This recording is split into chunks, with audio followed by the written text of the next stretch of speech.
اسرائیل اور نیتنیاہو سے متعلق بھی امریکی صدر کے رویے میں فرق آیا ہے، آپ نے محسوس کیا ہے، اور اگر ہاں تو اس کی کیا وجہ ہے؟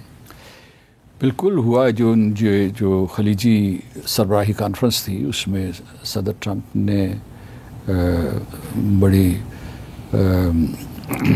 گونجدار تقریر کی، اور اس میں جو ہے اپنے عرب حلیفوں کی تعریف کی، نیتنیاہو کا ذکر بھی نہیں کیا، شام کے اوپر جو بھی پابندیاں تھیں، سینکشنز تھی، وہ اٹھا لی، اور اس کے بعد دوسرا نشانہ ان کا صدر بائیڈن تھے جس کے اوپر انہوں نے تفصیل سے گفتگو کی۔ وہ اس میں آپ کو ایک بات بتاتا ہوں، اس میں ایک بڑا واضح اور چھپا ہوا نقطہ ہے، وہ یہ ہے کہ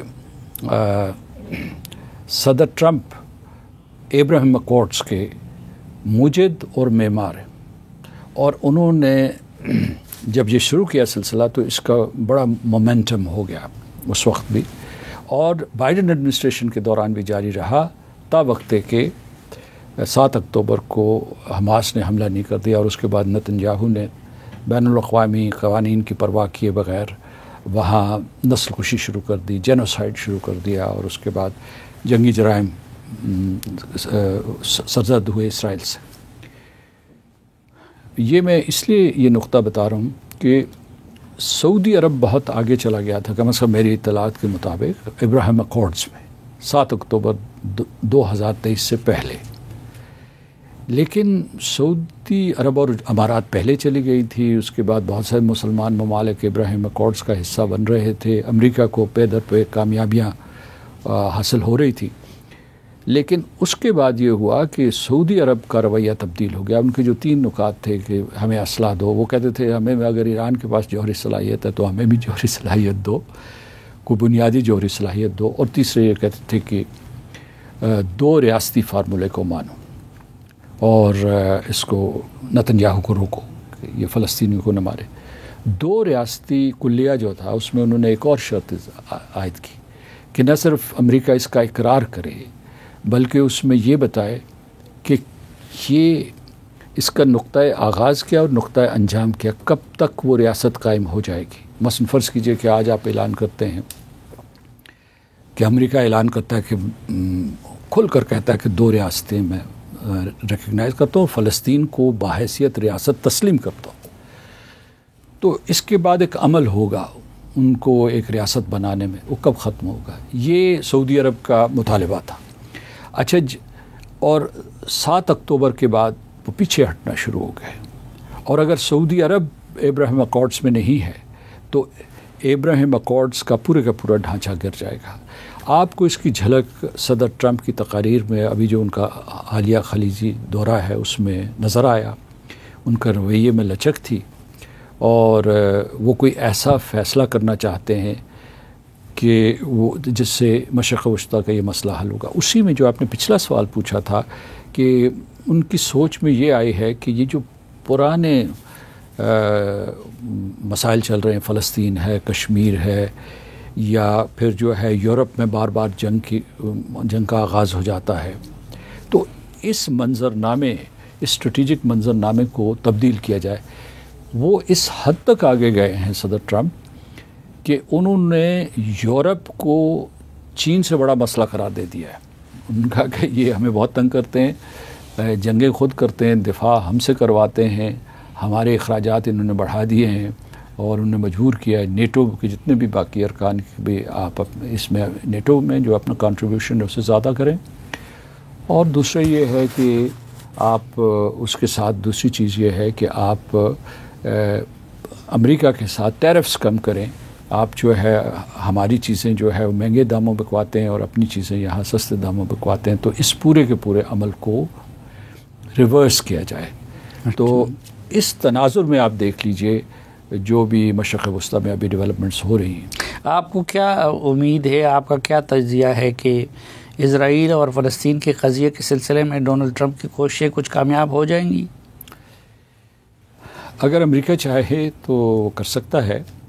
اسرائیل سے بڑا شدید رد عمل آیا ہے کیونکہ یہ حالیہ دورے کے بعد، اور اس میں جو ہے بلکہ اسرائیل نے یہ لیک کیا کہ شاید امریکہ بہت جلد فلسطین کو تسلیم کرنے والا ہے، ریاست فلسطین کو. خیر اس کے اوپر تبصرے ہو رہے تھے. جیفری سیکس جو ہے اپنا رد عمل دے رہا تھا. بہت بڑے فلاسفر اور بہت بڑے انفلوئنسر ہیں امریکہ میں. تو یہ ہے کہ کچھ بھی ممکن ہے، کیونکہ ابھی جو ہے صدر ٹرمپ نے جو روایتی سیاسی سوچ تھی، یا جس کو کنونشنل وزڈم کہتے تھے، یا جو وہ کہتے تھے کہ جی اسرائیل مشرق وسطیٰ میں ان کے مفادات کا پہرے دار ہے، وہ کچھ تھوڑے سے اس میں تبدیلی آ رہی ہے. کیونکہ یہ سارے کے سارے جو خلیجی ریاستیں اور عرب ممالک ہیں، یہ وہ رول ادا کرنے کے لیے تیار ہیں.